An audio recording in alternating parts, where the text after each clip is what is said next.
Kutipan Babat Tanah Jawi tentang Kebangkitan Mataram, episode ke-8. Mataram diserang pasukan bersenjata dari wilayah timur. Para pembesar negeri wilayah timur sudah menata barisan pasukan bersenjata. Mereka hendak menyerang Mataram. Yang memimpin pasukan wilayah timur adalah Adipati Gending, Adipati Surabaya, Adipati Pasagi, dan seorang lagi bernama Ki Ronggo Lelono. Pasukan wilayah timur sudah berangkat menuju Mataram. Mereka berhenti dulu di Madiun untuk menunggu pasukan lain yang masih dalam perjalanan, yakni dari Japan, Wirosobo, Malang, Pasuruan, Singosari, Lumajang, Panuruan, Puger, Peri, Cakru, Banyak Putih, dan Ngerinon. Juga pasukan dari selatan, yakni Semanget, Blitar, Rowo, Kalangbret, dan Ponorogo. Dan juga negeri-negeri pesisir, yakni Lamongan, Gresik, Sidayu, Tuban, Lasem, dan Rembang. Setelah semua berkumpul, mereka merundingkan langkah penyerangan ke Mataram. Mereka sepakat membagi pasukan menjadi dua bagian. Yang melalui jalan selatan dipimpin Adipati Pasagi, yang melalui jalan utara dipimpin Adipati Gending. Kedua rombongan pasukan wilayah timur berangkat melalui rute masing-masing. Banyaknya pasukan sampai memenuhi jalan dan luber seperti aliran air yang tumpah.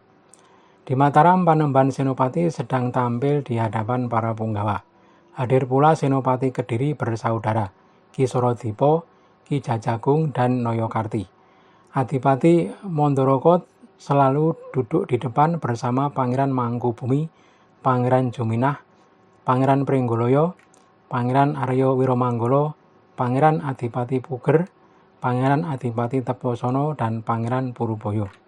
Sang Panembahan berkata, "Hai anakku Senopati Kediri, sekarang apa saranmu akan aku turuti perihal pasukan dari wilayah timur yang sedang menuju Mataram.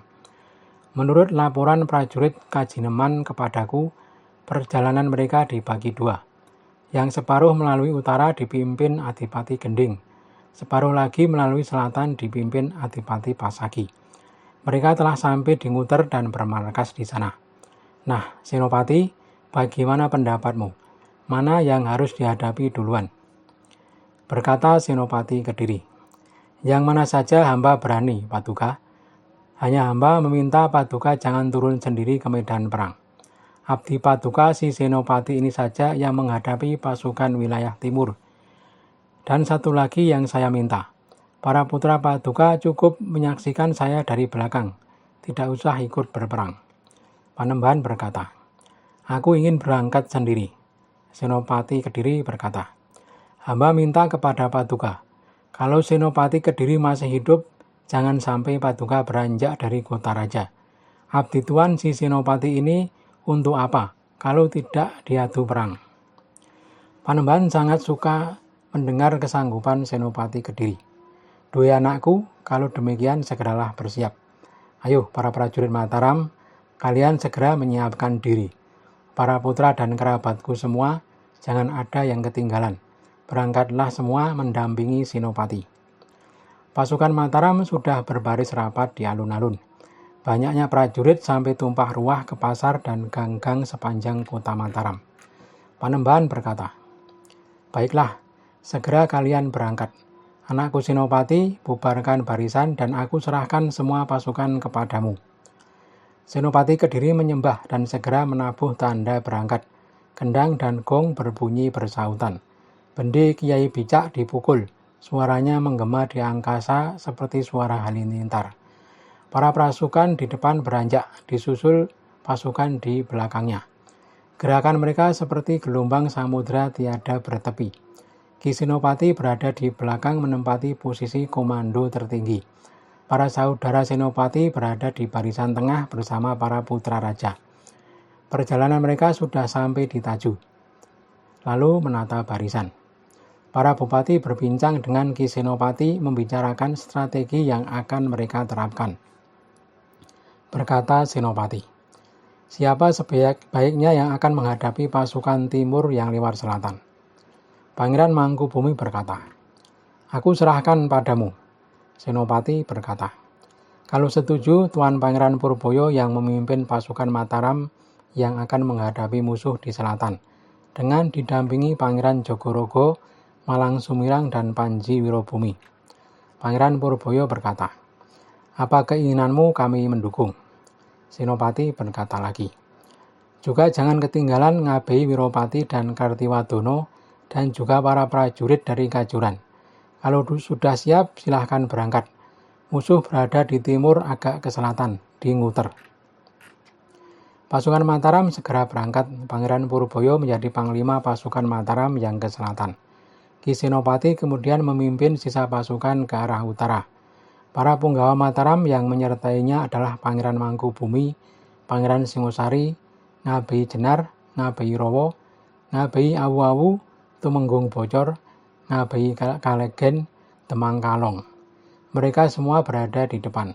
Di belakangnya menyambung para mantri Mataram lainnya, seperti Ngabei Wirotanu, Tumenggung Singojoyo, Aryo Panular, Demang Tanponangkil, Ngabei Potrobongso, Tumenggung Wironagoro, dan Aryo Jogoboyo.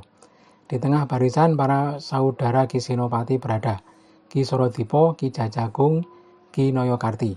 Sementara di barisan belakang ditempati para pangeran. Adipati Teposono, Pangeran Puger, Pangeran Aryo Wiromanggolo, Pangeran Pringgoloyo, Pangeran Adipati Anom, dan Pangeran Juminah. Perjalanan pasukan Mataram yang ke utara sudah sampai di Bengawan Semanggi. Sementara itu di selatan, pasukan Pangeran Purboyo sudah bertempur melawan pasukan Adipati Pasagi.